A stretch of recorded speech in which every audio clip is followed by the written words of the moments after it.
Bismillahirrahmanirrahim.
Dan nisab emas itu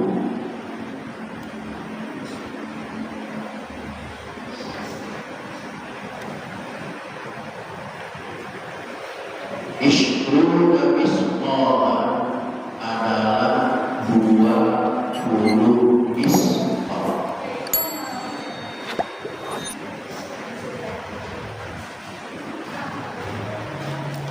Ya, walau ghairu bumi, walaupun emasnya bukan bentuk perhiasan.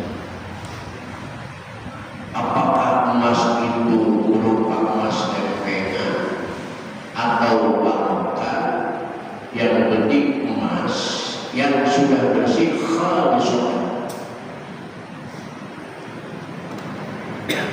Tahdidan batasannya adalah tahdid, tidak boleh kurang dan tidak boleh lebih dari 20 misqal. Bapak-bapak harus ingat ini. Dalam rumus fikih, batasan itu ada yang disebut tahdidan, ada juga yang disebut takriban. Takriban dan tahdidan dari sisi lafaz saja sudah beda. Maka perbedaan lafaz menunjukkan perbedaan makna. Kalau tahdidan diambil dari kalimat haddada yuhaddidu tahdidan. Haddada artinya batasan pasti.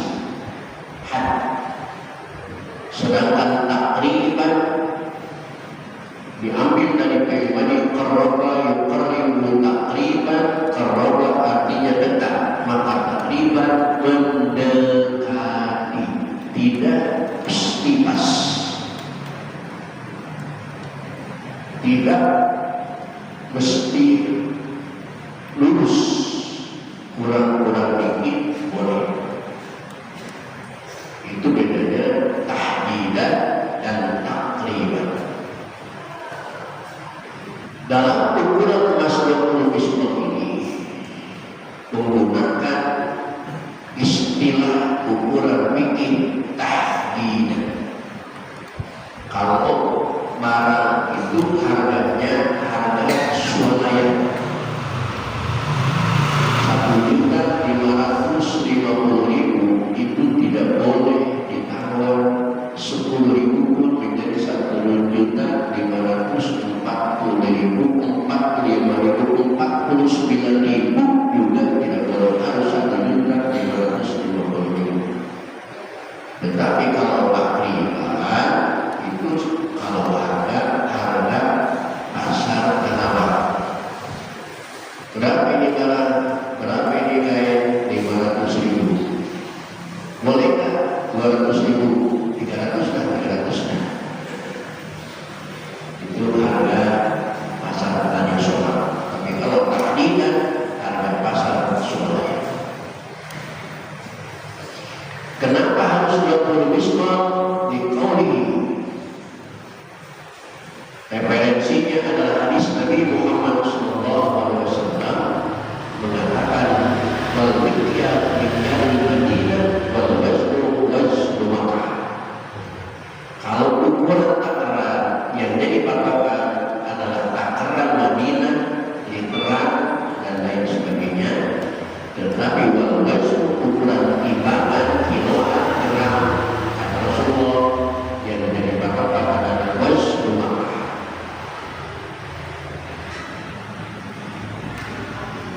Maka di sini juga dikatakan isu dan misqalan ini menggunakan waznu Makkah, wazni Makkah.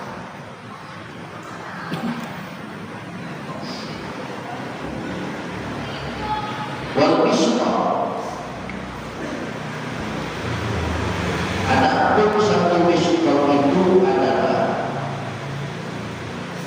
dirhamun, satu dirham, wasalah satu asbu'i dirhamin, dan 3/7 dirham. Satu misqal yaitu ukuran kalau pakai dirham adalah 1 dirham lebih 2 dirham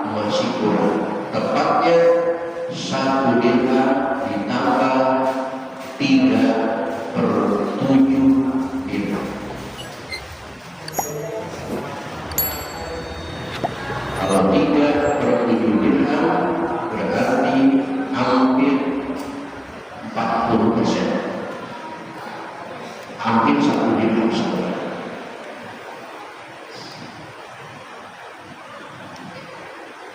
Wafi dan padanya nisab dzahab, yakni pada nisab emas itu yang harus dikeluarkan adalah rubul usri, seberapa per 10 zakatnya.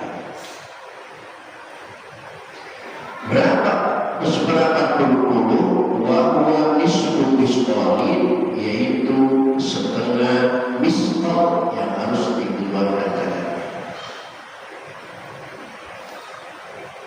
Nisfu misqalin li'anna isri karena sesungguhnya 1/10 dan 20 isnani itu 2 warubuha, dan seperempatnya dari 20 nisful itu setengah, dan seterusnya. Bapak-bapak paham nggak dengan hitungan ini? Ngerti nggak dengan hitungan ini? Buya, dengan bapak yang saya juga yang baca buya. Karena ukuran jaziran semua kailnya kail Madinah, wazannya wazan Makkah, ukuran jaziran semua. Sedangkan kita di Mekah nggak pernah opet terhadap wazan, di Madinah tidak pernah tahu terhadap dunia, karena kita sama bukan untuk meneliti semua itu, tapi hanya untuk beribadah kepada Allah Subhanahu wa Ta'ala. Nah, untungnya kita punya ulama di Indonesia yang cerdas dan sangat perhatian kepada umatnya. Maka ulama-ulama dulu sejak dari dulu sudah menyelenggarakan penelitian dan pengembangan.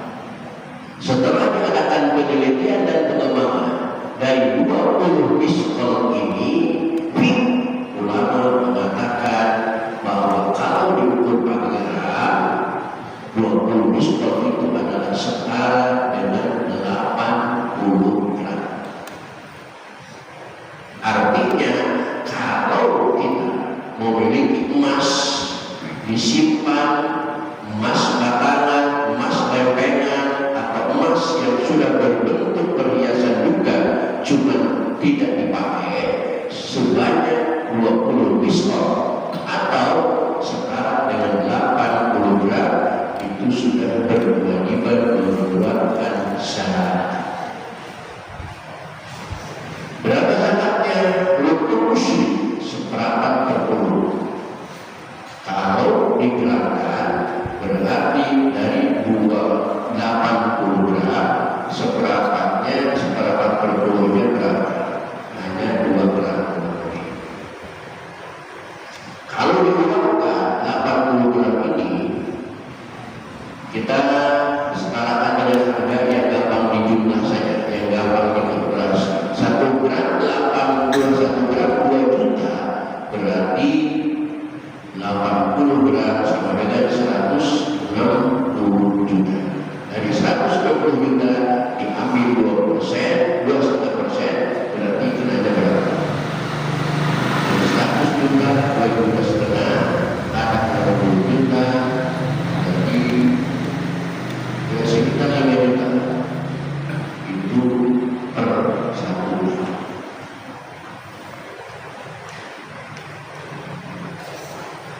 Wabi mazada, dan pada emas yang melebihi alat isyirin kepada 20 misqalan itu, fa'bi hisabihi, maka dengan hitungannya. Wa in qata, meskipun sedikit az-zakidu yang lebih. Jika kita punya emas tidak cuma 80 gram, tetapi sampai 90 gram, sampai 100 gram,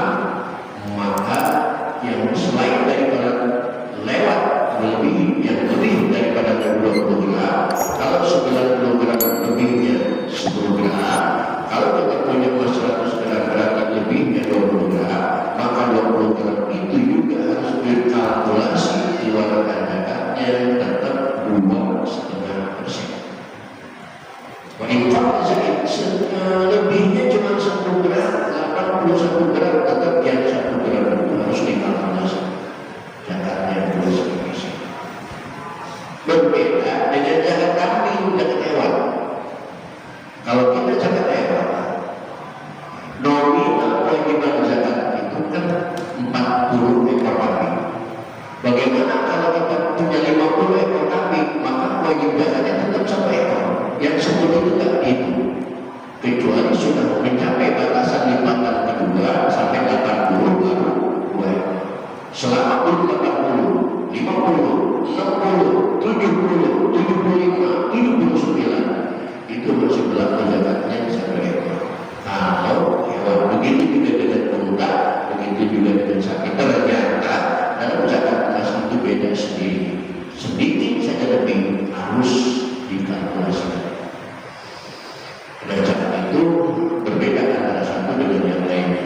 Ada zakat yang menggunakan haul dan nisab seperti emas, harus menunggu 1 tahun dan nisabnya 80 gram. Seandainya sudah nisab 80 tapi belum haul, tidak wajib. Seandainya sudah haul 1 tahun tapi belum nisab, juga belum wajib. Ada zakat zuhur, zakat pertanian, itu tidak menunggu haul, cukup dengan nisab saja itu sudah wajib mengeluarkan zakat.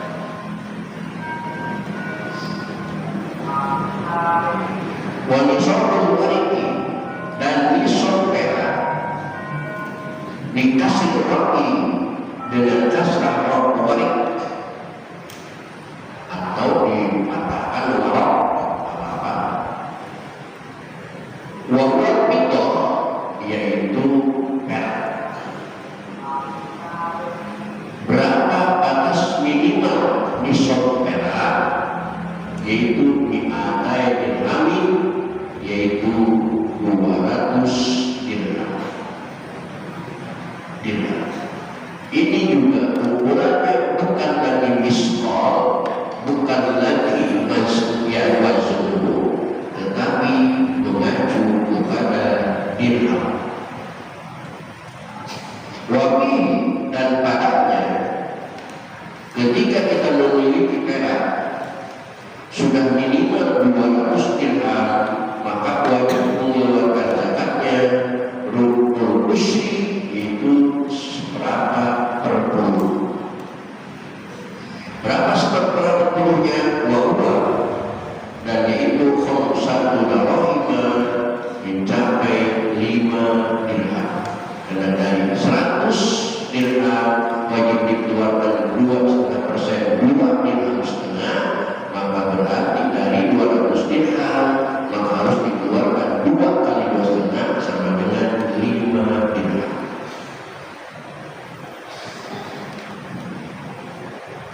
Lagi-lagi karena perak ini kelasnya adiknya emas, maka lebih mazada, dan pada perak yang melebihi ala ini kepada 200 dirham itu babi hisabihi, maka dengan hitungannya sendiri dikalkulasikan sendiri. Wa in qalla zahidu, meskipun sedikit yang lebihnya tadi.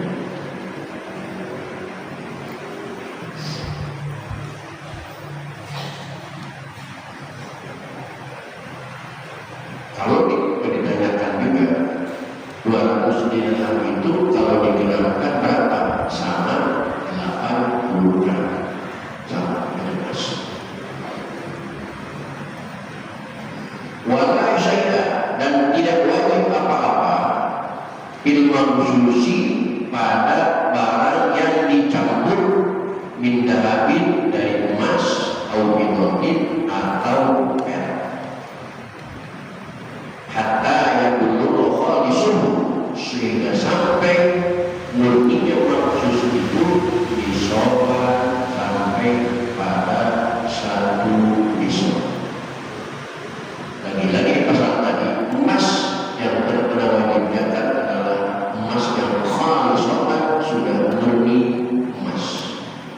Bagaimana kalau kita minjamkan bebatuan, menyimpan tanah, menyimpan pasir yang mengandung butiran emas, tapi belum dipisahkan antara emas dan pasirnya, belum dipisahkan antara emas dan batunya dan lain sebagainya, maka walaupun sudah awal belum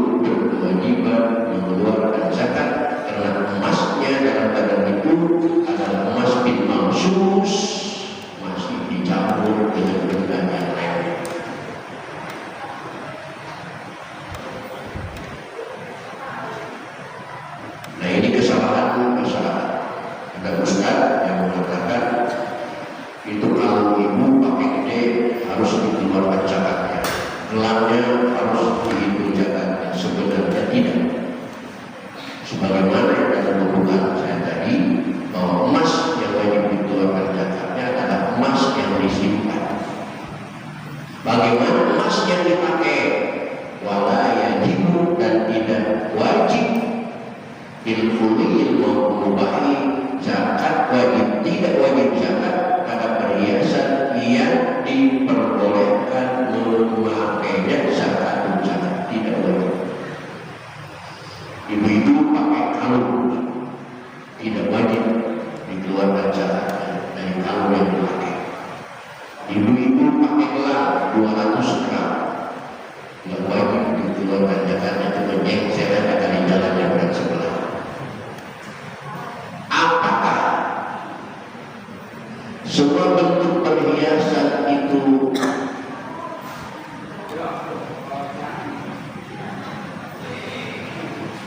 tidak wajib mengeluarkan zakatnya? Tidak semua perhiasan tidak wajib mengeluarkan zakat.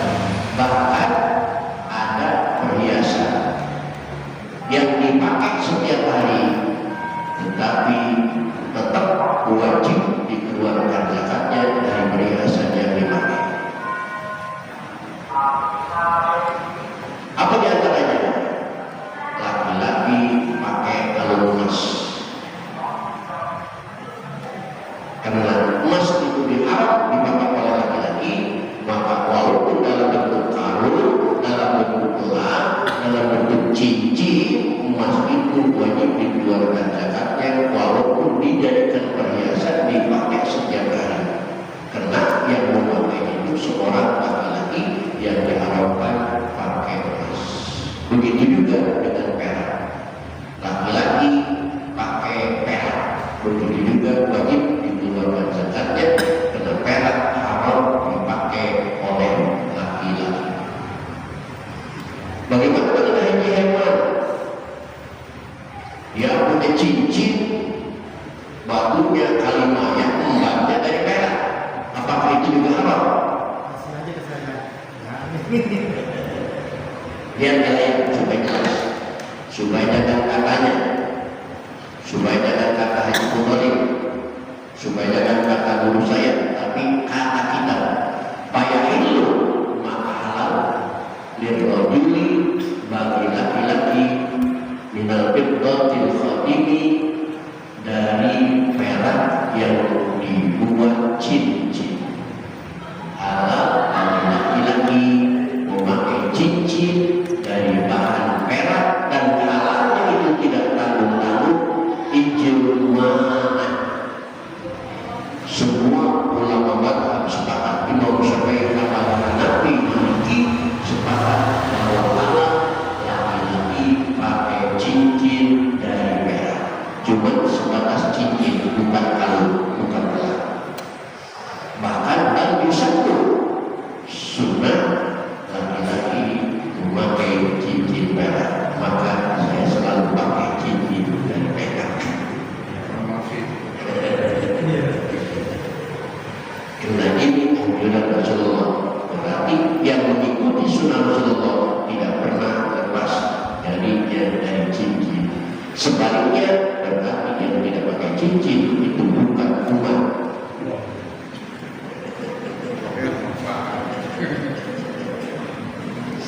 Jelasnya bahwa ini berarti dengan khatim ijma'an al-muslim. Bahkan kalau biasa lakinnahu bihi jami'in afdal, kalau dipakainya itu di tangan kiri, tapi memakai cincin di tangan kanan, di kelingking tangan kanan, itu bukan sunnah lagi, tetapi afdal, lebih daripada sunnah. Cuma nggak betah pakai cincin di situ, nggak betah. Karena kita Indonesia bukan seninya begitu, seninya dicari manis. Rasul mengajarkan fil sidil yamin, kelingking tangan kanan. Kalau biasa bebas.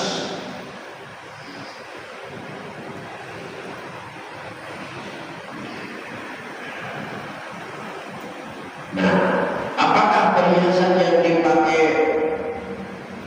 laki-laki itu semuanya haram? Amal haram Adapun perhiasan yang diharamkan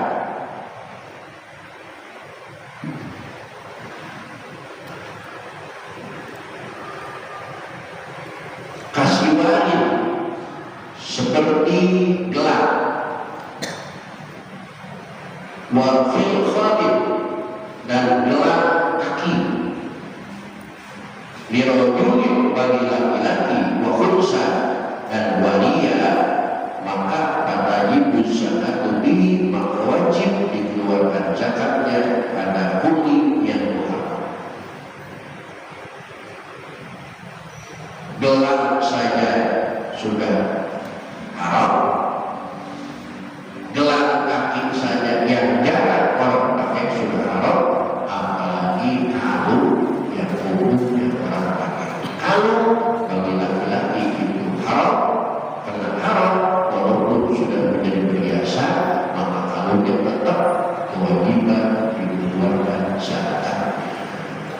Bagi perempuan karena halal diperbolehkan karena itu, maka karena halal itu perhiasan yang dipakai oleh perempuan tidak wajib dikeluarkan zakatnya walaupun melebihi had nisab tadi.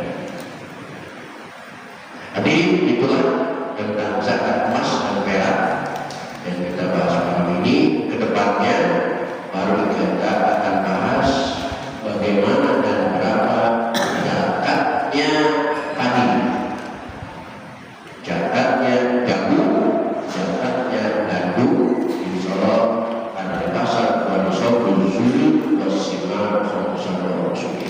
Untuk malam ini cukup sampai di sini dulu.